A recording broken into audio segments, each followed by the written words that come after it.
attracting the wrong people into your life. Now, it may be a case that you are unknowingly attracting people that you don't necessarily want in your life, perhaps emotionally unavailable individuals, perhaps toxic. Whatever it may be, romantic or friendship, you may unknowingly be playing a part in this cycle. So let's talk about how to acknowledge it and then how to avoid it. The first step is recognizing a pattern. Do you feel like there is a common thread between the people in your life? Are they emotionally unavailable, manipulative, only take but not much give back? If that's the case, then you can sit down and evaluate what is it and who is it in your life. If there indeed is a pattern, then you may unconsciously be allowing this type of behaviour or these people into your life. What red flags or behaviours are you excusing or tolerating? If you recognise a pattern, comprehending the subconscious attraction would be a good next step. We attract what we tolerate, and subconsciously we also go for what feels safe and familiar, even if it is unhealthy. For a lot of us, our childhood plays such a significant role in what we accept and tolerate. For me, I felt quite humiliated after I had a relationship crumble, that I thought I was going to marry him and we were building a life, we had children. But that being said, I did stop, pause and evaluate how I was being treated and did walk away from that relationship. And in my healing journey, I evaluated what allowed me and what inside my mind made it acceptable to tolerate all the negative behaviour that he had done and for me to still have this desire to marry him. So part of my journey was letting go of this indoctrinated idea that women need to be in this happily ever after, which felt like a living hell. But then another thing was I was looking at his pain and his trauma and completely forgetting about myself and how I was being treated by him. I really wanted to support him. When you're really empathic, you need to evaluate and make sure that no one is overly taking advantage of you. Someone that uses and abuses you is not someone that needs to be saved. There is such a difference between someone who is narcissistic and looking to take advantage over someone who genuinely needs support and is looking to improve, heal and will do positive things with your support. Another theme I've noticed between myself, my friends, colleagues and individuals I've met across life is that childhood significantly plays a role. If you grew up in chaotic environments where there was common themes of manipulation, toxicity, it's natural that you will accept that as a familiar behaviour. Nonetheless, it's important to acknowledge that and take steps. Our childhood, our past relationships, as well as our own self-image all play a significant role in what we think is acceptable. Naturally, that falls into my next point about what is your self-image. The role of self-perception is so paramount in what you tolerate. Do you subconsciously feel like you are not good enough? Perhaps it's a case that you were told growing up that you would never amount to something great, and so you unknowingly allow people who also treat you the same way to let that manifest. How do you see yourself? The way that you see yourself will determine who you allow into your space. And naturally, if you've allowed toxicity into your space historically, you will have to do a detox. And a lot of people are quite scared about that stage because it will mean for a little period of time you will be lonely as you refresh people who are not doing anything positive for your life. I'm not saying let go of people who might have different interests in your life. There are people in the world who just take advantage and are only there whilst they have something to benefit from. And if you have those types of people in your life, the moment you don't have anything to give to them is the moment they walk away. And you do not want to have these types of self-serving individuals in your life. So the question you need to ask yourself is, do you believe that you deserve kindness, stability, and positive relationships? If thus far what we've spoken about is relevant in your life, then it's so important to realise that setting boundaries is not a negative thing and it's a self-preservation technique that will guard you. You wouldn't leave a bank open without any security, otherwise people will walk in and rob you. So of course the robbers are not doing something good, but there was absolutely zero security in the first place. And when you have boundaries, it acts as a form of security to protect you, to make sure the people walking into your space are there for authentic and genuine reasons. Red flags are not challenges to overcome, they are warning flags to walk away. I didn't even realise that I was looking at red flags as a challenge to overcome in the past. With my ex, he had so many different issues and I really wanted to do my best to support him. Nonetheless, I did not realise that what he was showing me was his authentic, concerning behaviour, and I did not acknowledge that it was a red flag. Perhaps it was the halo effect in action, and that's quite an interesting way of looking at relationships when you're so in love and enamoured by someone.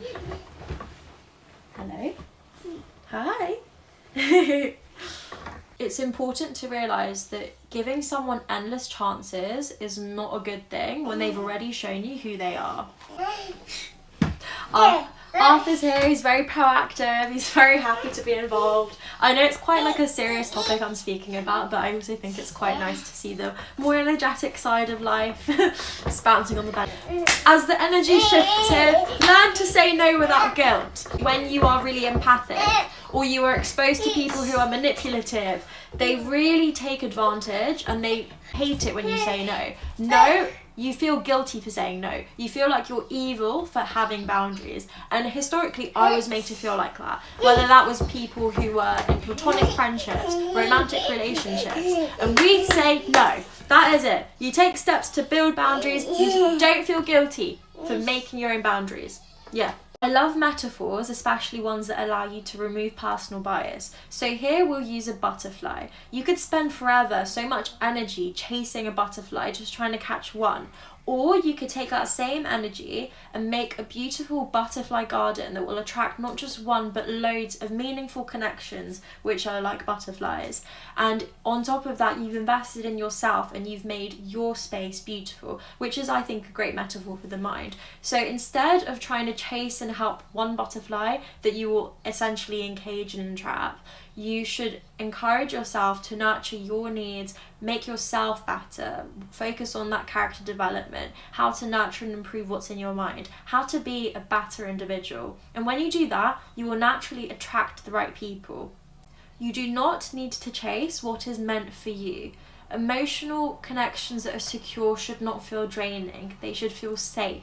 Sometimes it will feel boring. I've noticed that in a lot of friendships that I have where they've historically had toxic relationships, when they do get into loving relationships that are secure, in the initial stage, it can feel boring to them because they're so used to this toxic high and low.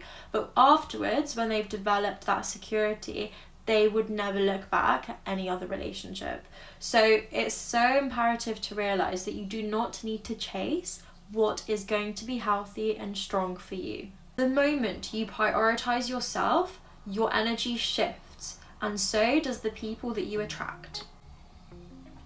My final thoughts today is that there is a power in walking away. I'm not subscribing or advertising to the idea of an avoidant attachment style, whereby you run at the first hurdle. Of course, look and evaluate at what the issues are. If there is a habit of toxic behaviour which is manipulative and abusive, you should walk away from that. Stop settling for potential, look for proof. I used to look at the potential in my exes and certain friendships and go, oh, but it's got so much potential, or we've got history. I stayed in situations that were unhealthy because of that. You need to stop looking at potential and look at the proof. Oh, our friendship has potential. We've been friends for 5 years. Oh, but he's got such great potential to be a great husband. The proof matters more. So many people have potential and it's never realised. So you need to look at what the living proof is. And you will likely start to see people for who they truly are, rather than the goodness you wish to see in them. This is advice I've given to friends and that friends have given back to me when I needed it, is that when you entertain the wrong people, you let them take up space that is meant for the right people. Therefore, the longer you entertain the wrong people, the less time you have with the right people. Overall, it's so important just to learn to nurture and love yourself, obviously in a non-narcissistic type of way, but if you don't nurture and protect your boundaries, it's like the oxygen mask on a plane. It says that mothers should put their oxygen mask on first so that they are able to help their children. That's not to say that the mother should put her oxygen mask on and then forget about everyone else around her. Of course not. Put your own oxygen mask on so that you are able to help those around you. You cannot be a positive member of society if your internal space is cluttered and messy and chaotic. Likewise, you cannot expect to save someone else who too has those issues. You can't do it for someone else. So if someone is behaving in a manipulative, toxic manner, you can't save them. They will have to recognize their own behaviors themselves. Overall, I love that we're creating this safe space and this talking space. I've had some lovely messages both on TikTok, Instagram, YouTube, so it's wonderful that we're building a really cute small community. I don't mind that I don't have that many subscribers, but I think it's very sweet. This is a comfort corner and we are able to discuss things in such a positive way, because at the end of the day I believe there's so many people who are great and just need that nurturing conversation, and I hope that we can sort of build that over here. But thank you for those who have subscribed and messaged me and are proactive. It's really lovely to engage with you all, and let me know if there's any other videos that you want me to do. Otherwise I'll just keep doing what I'm doing, and I hope to see you on Instagram, TikTok and the next video over here. Don't forget to like and subscribe, and please tell me your thoughts too.